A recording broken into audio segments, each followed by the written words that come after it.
이 세상에는 참으로 많은 것들이 존재합니다. 그 가운데에는 가치 있는 것들도 있고 가치 없는 것들도 있습니다.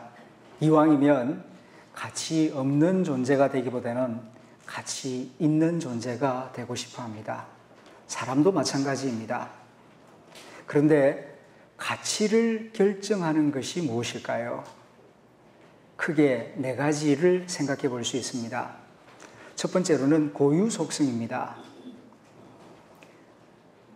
돌보다는 구리가 더 가치가 있습니다. 구리보다는 금이 더 가치 있는 것으로 여겨집니다. 사람도 마찬가지입니다. 태어날 때부터 유리한 위치에서 좋은 장점을 가지고 태어나는 사람이 있습니다. 피부도 하얗고 키도 크고 머리도 좋고 얼굴도 핸섬하고, 이런 사람들은 여러 사람들 사이에 있을 때에 주목을 받고 높은 점수를 받습니다. 그렇지 못한 사람들에 비하여 이렇게 타고난 속성에 따라서 가치가 만들어집니다. 두 번째로는 쓰임에 따라서 가치가 달라질 수 있습니다. 똑같은 그릇인데 어떤 그릇은 밥을 담는 밥그릇이 되고 어떤 그릇은 담배꽁초를 담는 재떨이가 됩니다. 이왕이면은 밥을 담거나 국을 담는 좋은 일에 쓰여지면 좋겠는데 담배꽁초를 담는 재떨이가 된 그릇의 입장에서는 기분이 별로 좋지 않을 것입니다. 사람도 그렇습니다. 어릴 적에 같은 동네에서 같이 비슷하게 자랐습니다. 같은 학교를 다녔고 같은 학교를 졸업했습니다. 그런데 졸업한 다음 쓰임을 받는 직장이 달랐습니다. 다른 직장에서 다른 일을 하면서 20년, 30년을 보내고 나면 사회적으로부터 받는 보수도, 명예도, 평판도 아주 달라지는 것을 보게 됩니다. 남태평양 어느 섬에서 있었던 이야기입니다. 저 남쪽 바닷가 어느 섬에 자니 링고라고 하는 사람이 살고 있었습니다. 자니 링고는 아주 부지런한 사람이었고 아주 착한 사람이었습니다. 그래서 주위 사람들로부터 평판이 참 좋았는데 최근에 일어난 그 일로 인하여서 이웃 사람들로부터 비웃음을 사고 있었습니다. 왜냐하면 얼마 전에 이 링고가 결혼을 했는데 결혼하면서 아내를 데리고 오기 위하여 장인 어른에게 암소 8마리를 지불하였기 때문입니다. 그 섬에서는 남자가 결혼할 때에 그 여자의 아버지, 그러니까 장인 어른에게 이 암소를 지불해야 합니다. 예쁘고 건강한 여성을 아내로 데려오려면 일반적으로 암소 4마리를 주어야 합니다. 탁월하게 예쁜 여성이고 그리고 머리가 좋고 공부를 많이 한 여성이라면 암소 5마리를 줍니다. 그런데 병약한 여성이라면 암소 1마리를 주든지 안 주어도 괜찮습니다. 그런데 링고는 그의 아내가 될 사리타를 위하여서 암소 8마리를 주었습니다. 그런데 그 여성 사리타는 깡 마른 데다가 구부정한 어깨를 가진 볼품없는 여성이었습니다. 1마리를 주어도 아까울 여성인데 8마리를 주었으니 동네 사람들은 링고들어 바보 같은 남자라고 어리석은 짓을 했다고 비웃었던 것입니다. 그 섬에서는 뚱뚱한 여자가 인기가 있었습니다. 그런 소문을 듣고 있던 그 지역 선교사님이 어느 날 이 링고의 집을 방문하게 되었습니다. 차를 부인에게 부탁을 하고 얘기를 나누는데 그 부인 사리타가 차를 준비해가지고 거실로 들어오는데 그 아내를 보는 순간 선교사는 깜짝 놀랐습니다. 왜냐하면 소문과는 달리 너무나 아름다운 여인이 그 거실에 서 있었기 때문입니다. 특별히 턱이 아름다웠고 빛나는 눈동자를 지니고 있는 그 여인의 걸음걸이는 당차고 힘이 있어 보이고 씩씩하게 보인 멋진 여인이었습니다. 선교사는 링고에게 물었습니다. 아니, 소문과는 왜 이렇게 다른 거지요? 하고 물어보았습니다. 그랬더니 링고가 이런 설명을 합니다. 제가 얼마 전에 우연히 그 우물가에서 여인들이 얘기하는 것을 듣게 되었습니다. 한 여자가 나는 암소 4마리에 시집 왔다? 그러면서 막 자랑을 합니다. 그러니까 옆에 있던 여성은 나는 암소 5마리 주고 시집 왔다. 그러면서 어깨에 힘을 주고 목소리에 힘이 들어가 있었습니다. 그런데 그 옆에 있는 한 여성은 말이 없었습니다. 고개를 푹 숙이고 있었습니다. 알고 보니까 암소 1마리에 시집 온 여성이었습니다. 그 얘기를 들으면서 링고는 마음속으로 결심을 했습니다. 내가 사랑하는 여자를 데리고 올 때에는 8마리를 주리라. 왜냐하면 내가 사랑하는 여인이 저렇게 기가 죽어 지내는 것은 내가 원치 않는다. 자존심을 가지고 자긍심을 가지고 당당하게 멋지게 사는 그런 모습을 보여주고 싶다. 그런 생각이 들어서 조금 무리해서라도 암소 8마리를 장인어른에게 주고 아내를 데려왔다 하는 설명이었습니다. 링고는 자기 아내가 암소 1마리의 가치를 지닌 그런 여성이 아니라 암소 8마리의 가치를 지닌 소중한 아내가 되기를 원했습니다. 그래서 그렇게 많은 암소를 주었던 것입니다. 그랬더니 처음에는 부족해 보였던 자기 아내가 시간이 지남에 따라서 암소 8마리에 걸맞는 멋있고 아름답고 당당한 여성으로 변화되었다 하는 그런 간증이었습니다. 여러분, 똑같은 일을 하더라도 그를 위하여 내가 얼마만큼의 수고를 하고 얼마만큼의 가치를 지불하느냐에 따라서 이렇게 변화하고 달라질 수 있다 하는 이야기입니다. 오늘 우리가 로마서 8장 말씀을 읽었습니다. 아주 귀한 말씀입니다. 특별히 개인적으로 제가 사랑하는 말씀입니다. 왜냐하면 이 로마서 8장 안에는 하나님 자녀됨의 특권에 관하여서 자세하게 힘있게 우리에게 말씀해주고 있기 때문입니다. 3절 후반절을 보면 죄로 말미암아 죽을 수밖에 없는 나를 구속하기 위하여 하나님은 자기 아들을 죄 있는 육신의 모습으로 이 땅에 보내셨다는 말씀이 있고요.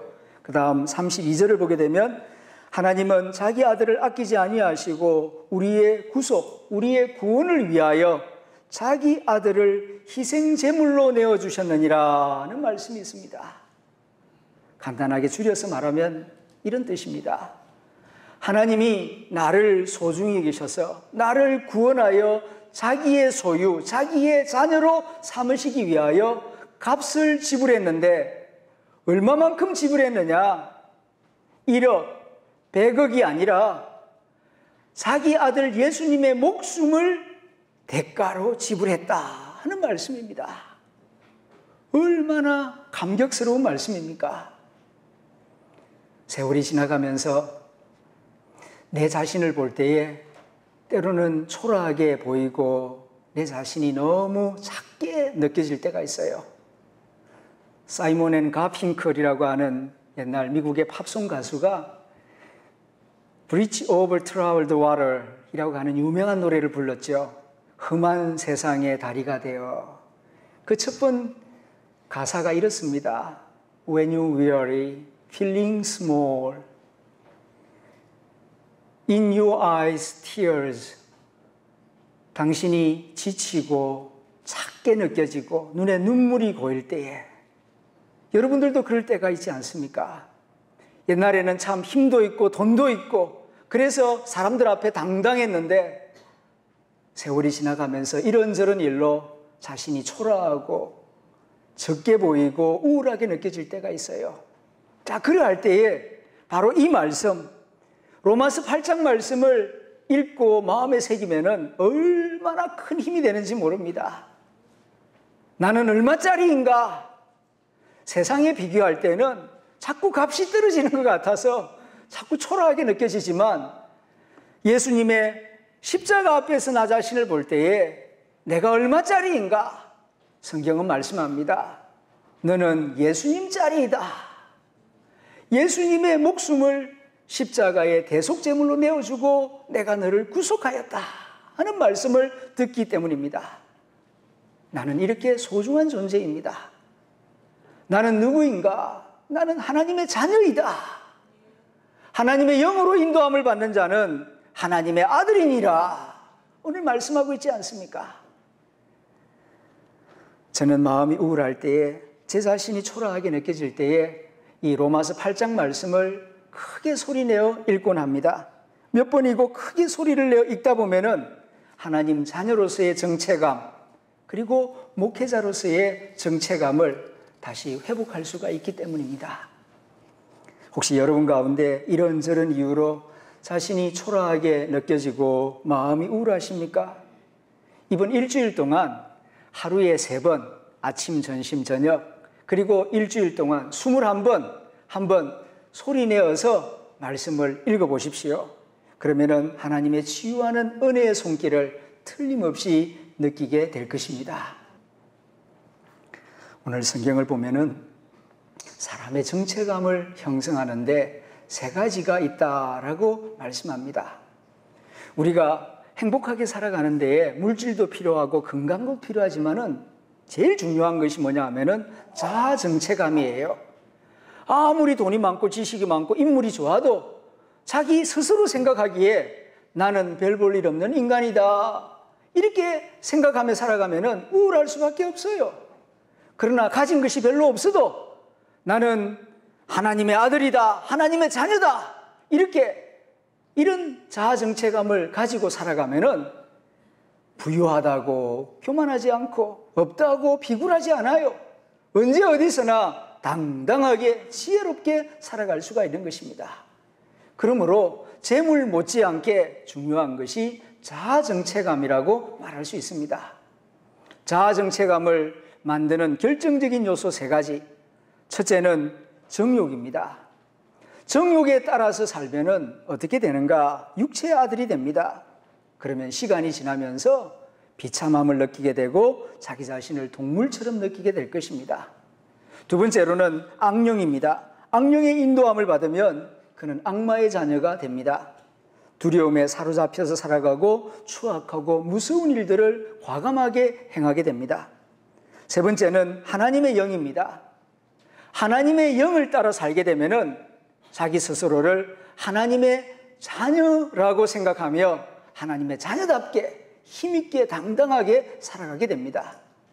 오늘 성경 로마서 8장 14절에 있는 말씀입니다. 무릇 하나님의 영으로 인도함을 받는 사람은 곧 하나님의 아들이라. 이것은 육체적인 정체감이 아니라 영적인 자아 정체감이라고 부릅니다. 육체로는 남자다, 여자다, 키가 크다, 키가 적다, 김씨 아들이다, 박씨 딸이다, 서자다, 부잣집 아들이다, 이런 얘기는 다 세상적인 정체감이요 육신적인 정체감입니다. 성경이 말씀하는 것은 그런 것이 아닙니다.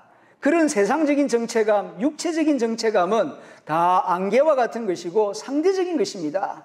다 변화하는 것이에요. 그러나 영원한 정체감, 그것은 하나님의 자녀로서의 정체감입니다. 영적으로 우리는 하나님의 자녀입니다. 어떻게 하나님의 자녀가 되었습니까? 예수 그리스도 안에 들어올 때 우리는 하나님의 자녀가 된 것입니다. 성경 요한복음 1장 12절 말씀, 한 절 말씀을 찾아서 같이 읽어봅니다. 스크린을 같이 봅니다. 영접하는 자, 곧 그 이름을 믿는 자들에게는 하나님의 자녀가 되는 권세를 주셨으니. 다시 한번 읽어봅시다. 시작. 영접하는 자, 곧 그 이름을 믿는 자들에게는 하나님의 자녀가 되는 권세를 주셨으니. 그렇습니다. 누구에게 하나님 자녀 되는 권세를 주셨다고요? 영접하는 자, 예수님을 내 마음에 영접하는 자, 예수님이 나의 하나님이요 나의 구세주입니다, 이렇게 신앙 고백하는 자, 그리고 그 이름, 예수님의 이름을 믿는 자들에게는 그가 양자든지 서자든지 아니면 친자든지 관계없어요. 하나님 앞에서는 누구든지 예수님을 영접하는 자들에게는 하나님의 자녀가 되는 권세를 주셨으니, 주실 것이다 미래가 아니라 이미 already 하나님이 이미 예수님 믿을 때에 그런 권세를 주셨다라고 하나님의 말씀, 성경이 말씀해 주고 있습니다. 그러므로 하나님의 자녀라는 말을 들을 때에 육신적으로 생각하면 안 돼요. 나 같은 사람이 어떻게 하나님 자녀가 될 수 있겠는가? 육신적으로 생각하면은 도무지 깨달아지지가 않습니다. 느껴지지도 않아요. 오직 영적으로, 믿음으로 생각할 때에 이 말씀이 나의 것이 되고 실제로 하나님의 자녀답게 사는 능력이 주어지게 될 것입니다. 그런데 한 가지 짚고 넘어가야 할 문제가 있습니다. 우리는 본래 하나님의 자녀가 아니었습니다. 진노의 자녀였고 마귀의 자녀였고 육신의 자녀였습니다. 그리스도 밖에 있을 때에는 하나님의 자녀가 아니었습니다. 그런데 이제 하나님의 자녀가 되었어요. 이런 관계를 일컬어서 오늘 로마서 8장에서는 양자 되었느니라 말씀해 주고 있습니다. 우리는 친자가 아닙니다. 예수님은 친자예요. 하나님의 친아들이니까요. 우리는 하나님의 친아들이 아니었습니다. 그런데 하나님의 자녀가 되었어요. 어떻게 자녀가 되었느냐 하면은 예수님을 믿음으로 하나님 아버지가 우리를 양자 삼으신 것입니다. 그래서 우리들도 예수님처럼 하나님을 무서워하지 않고 아빠, 아버지라고 부를 수 있게 되었느니라. 우리 신앙의 능력, 신앙의 주소를 바울이 이렇게 가르쳐주고 있는 것입니다. 우리나라에서는 핏줄에 대한 애착심이 너무 강해가지고 같은 자식이라고 하지만은 자꾸 구분하려고 합니다. 친자, 양자, 서자 자꾸 구분하려고 해요. 그런데 서양에서는 그렇지가 않습니다. 양자로 입양되면은 정말 똑같이 대해줍니다.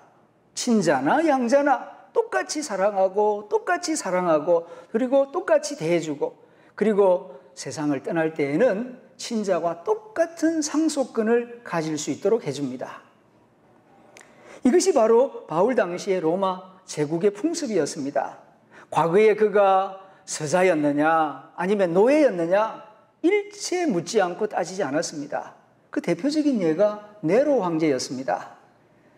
주후 1세기 로마 제국의 5대 황제 네로는 원래 노예의 아들이었습니다. 그런데 클라우디우스 황제가 이 소년 네로를 발견하고 자기 아들로 입양을 했어요. 네로보다 3살 어린 친아들이 있었어요.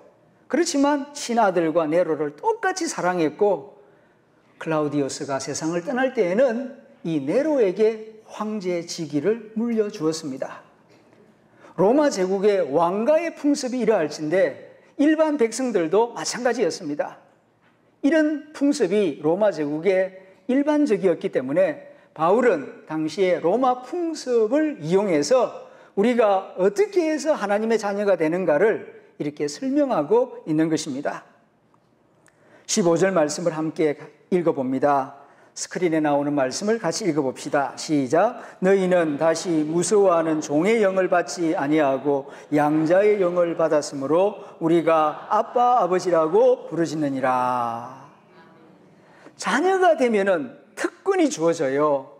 자녀 아닌 사람은 100번 태어나도 가질 수 없는 독특한 권세와 권한이 주어집니다. 그게 무엇인가 하니 그분을 아버지라고 부를 수 있는 거예요. 자녀 아닌 사람은 돈 100만 원 주면서 불러봐라 그래도 못 부릅니다. 어색하고 이상해요. 그러나 자녀는 아버지라고 부르는 것이 지극히 자연스럽고 당연하게 느껴집니다. 제가 군목이 되기 위해서 88년도에 여기 영천에 있는 삼사관학교에 와서 군사훈련을 받았습니다.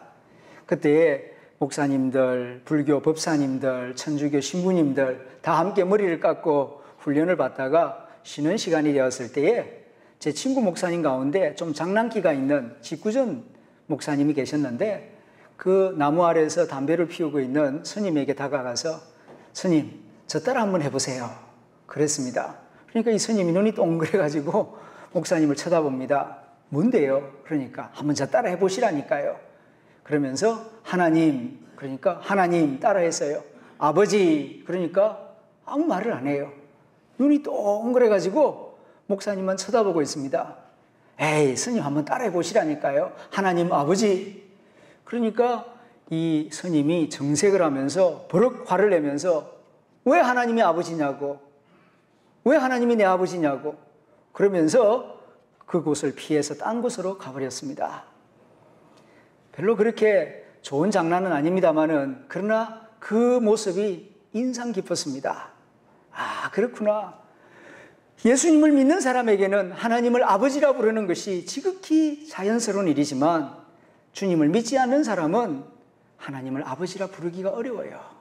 그건 옆집 아저씨를 두고서 돈 10,000원 주면서 아이에게 아버지라고 한번 부르면 10,000원 줄게. 아이가 잘 못합니다. 왜요? 아버지가 아니니까요.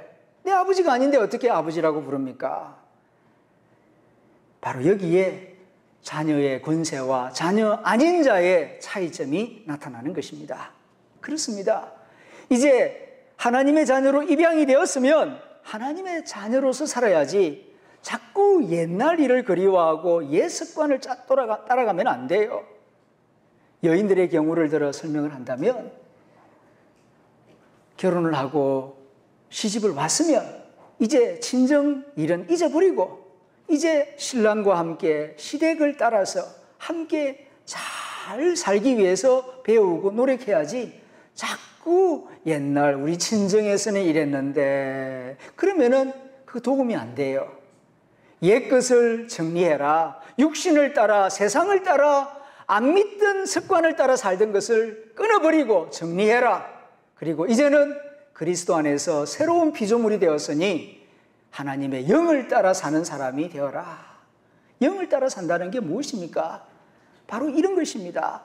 말씀을 잘 듣고 예배를 소중히 여기고 하나님 말씀을 실천하는 생활, 이것이 바로 영을 따라 사는 것입니다. 두 번째는 하나님을 기뻐하며 자주 기도하라고 권면합니다. 15절 말씀 다시 한번 읽어봅니다. 시작. 너희는 다시 무서워하는 종의 영을 받지 아니하고 양자의 영을 받았으므로 우리가 아빠 아버지라고 부르시느니라. 이제는 하나님의 자녀가 되었으니 하나님을 더 이상 두려워하거나 무서워하지 마라. 자녀는 아버지를 무서워하지 않아요. 그런데 종은 무서워합니다. 왜요? 아버지가 아니라 주인이기 때문입니다. 종의 영을 받은 사람들은 두려워해요. 그러나 양자의 영을 받은 사람은 하나님을 무서워하지 않고 아빠, 아버지라고 부르느니라 가르쳐주고 있습니다. 그러므로 이제는 하나님을 무서워해서는 안 됩니다. 예수님이 우리에게 말씀하시지 않았습니까? 세상에 있는 아버지가 자녀가 떡을 달라고 하는데 돌을 주며 고기 먹고 싶어요 하는데 뱀을 줄 그런 아버지가 세상에 어디에 있느냐? 세상의 아버지도 자기 자식에게는 좋은 걸 주고 싶어 하는데 하물며 하늘에 있는 내 아버지일까 보냐 하시면서 아버지 하나님을 무서워하지 마라. 하나님 아버지를 가까이 하라. 어려운 일이 있으면은 하나님께 나와 자주 기도하고 하나님의 인도함을 받으라 우리에게 권하셨습니다. 그러므로 하나님의 자녀된 우리는 이제는 더 많은 시간을 내어 하나님 아버지와 대화하는 시간, 기도하는 시간을 가져야 할 것입니다. 마지막 세 번째는 하나님과 함께 고난을 받아야 한다고 사도 바울이 가르쳐 줍니다. 17절에 있는 말씀을 함께 읽어봅니다. 시작. 자녀이면 또한 상속자 곧 하나님의 상속자요 그리스도와 함께한 상속자니 우리가 그와 함께 영광을 받기 위하여 고난도 함께 받아야 할 것이니라. 하늘과 땅을 창조하신 우리 아버지 하나님, 나를 구속하기 위하여 자기의 독생자 예수 그리스도를 십자가에 구속 제물로, 대속 제물로 내어주신 고마우신 하나님 아버지. 그런데 우리 아버지 하나님 마음속에 근심이 있어요. 걱정이 있고 아픔이 있어요. 그게 무엇인지 아십니까? 아직도 예수 그리스도를 알지 못하여 영적인 어둠 가운데에서 살아가고 있는 사람들, 그 사람들을 생각하면은 우리 아버지 마음속에 아직까지도 아픔이 있고 근심이 있어요. 진정한 자녀는 아버지의 근심과 아버지의 고통을 생각할 줄 알고 가능하다면 아버지의 근심과 고통을 들어주기 위해서 노력하는 사람들입니다. 세상 모든 민족이 구원을 얻기까지 쉬지 아니하시는 우리 아버지 하나님, 아버지의 심장을 가지고 선교에 동참하는 일, 이것이 하나님 자녀다운 삶이 된다는 것입니다.